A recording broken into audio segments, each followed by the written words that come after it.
Hi, welcome to The Road Least Traveled. My name is Suli and I'm your host. In this podcast, I share with you what I've learned from my journey of self-awareness and spiritual awakening, and also some simple and practical tips to help you in your own journey. So stay with me. Let's work this thing out together. The name of my sadness is Tinkerbell. When she's sad, I say, now, Tinkerbell, your mascara's running down your face. Tell you what, let's go get something waterproof from Amazon, shall we? My anger is called Agnes. When she's angry, I tell her, it's okay, Agnes, go ahead, be as angry as you want.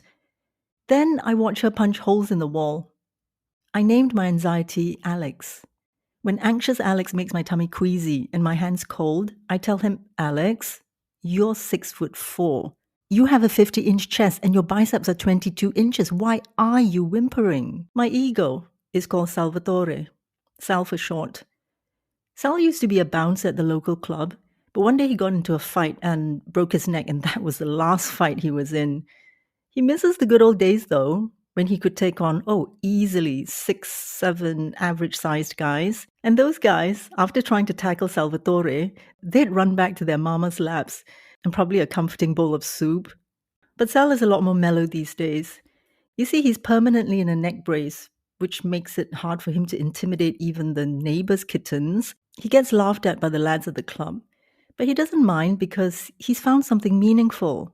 He's just taken up a new job, which is transporting pets to the vets. Sal can carry a 150-pound Great Dane from the car to the clinic.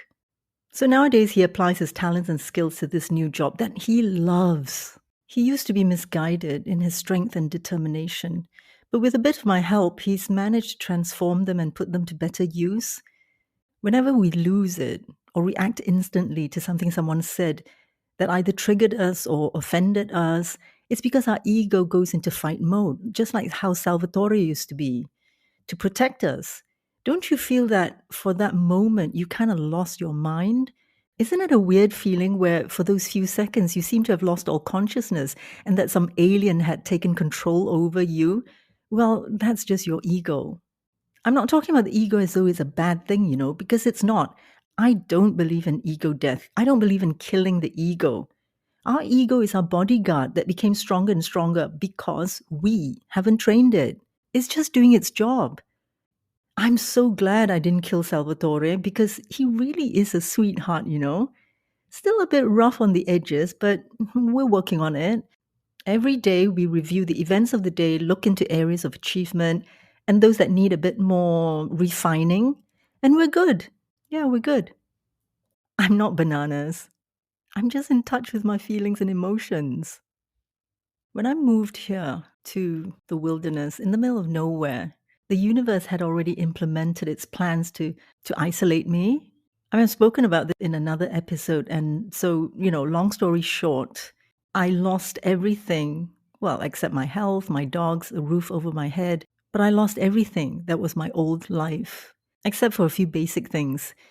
And this isolation really forced me into a lot of things that I would never have volunteered to do. And one of the many things was getting to know myself. I confronted my thoughts. I confronted my past and all the emotions that was going through my mind. And it was really chaotic. Believe me, it was so chaotic. I thought I was going mad, but I managed to unravel every emotion and to sit with it. You see, each emotion doesn't function just on its own. Anger is not just anger. Anger is always paired with sadness or frustration. And the same with gratitude. Gratitude is paired with something that you've done that you're proud of, or something, or a synchronicity that happened to you, or something that you can even call a miracle. Gratitude can't be forced, but you can bring it about by observing what happens around you, especially when you're in nature.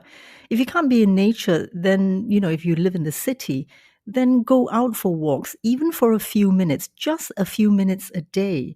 And if you observe, you will see miracles, you will see synchronicities.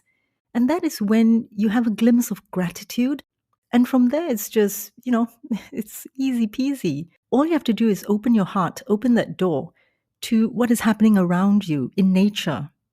I know you have a busy schedule, you have a grocery list, you have a family to take care of, you have your job. I know that.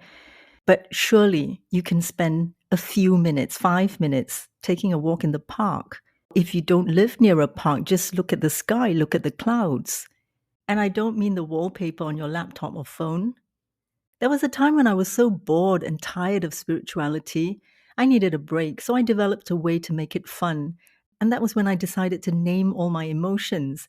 I named my traumas Tracy, my resentment Pouty Penelope. My frustration is called Freddie. Freddie's a little boy with a learning disability. I sit with him and I help him with his homework. I speak to him gently and assure him that everything takes time. It's not how fast you can do something or how much you can do, but how much soul you put into it. Sometimes Agnes teams up with Sulky Susie, and that's when it can get a bit catty. But then compassionate Carol will come in and do an intervention to calm the girls down. Salvatore sometimes helps Freddie and Alex cope with their struggles. So we have a good team going, Yeah, we do. When I talk to them, whether it's Pouty Penelope, Tinkerbell, or frustrated Freddie, I ask them, why do you feel this way? I give them a chance to express themselves in a safe and non-judgmental space. Try it. You'd be surprised how enlightening and rewarding it is. You don't have to go as far as I have in naming my emotions. You can just call sadness plain old sadness or anger, anger. That's good enough to sit with them and ask them what's wrong. Why are they feeling this way? Let them express themselves. Because naming our emotions gives us the proper language to process them. Rather than groping in the dark, not being able to identify exactly what it is that we're feeling. And identifying them is important because we get more clarity and we understand ourselves better and how we relate to others. I also found that apart from making it fun, giving my emotions human names and personalities somehow takes me out of the picture. I'm detached from the negative emotions and I'm able to look at them objectively like I'm another person. And that gives me perspective and I take it less personally.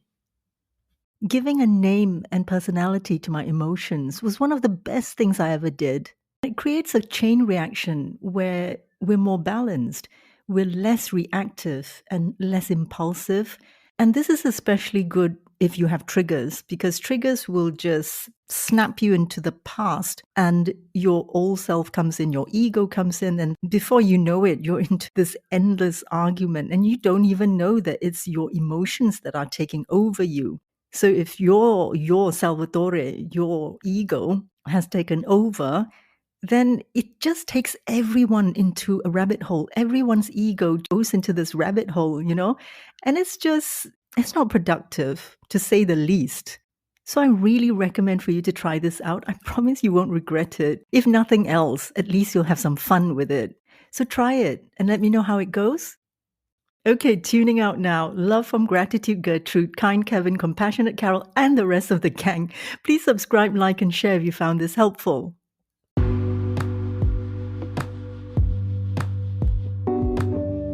Thank you for listening. If you found this of value, please follow and share it.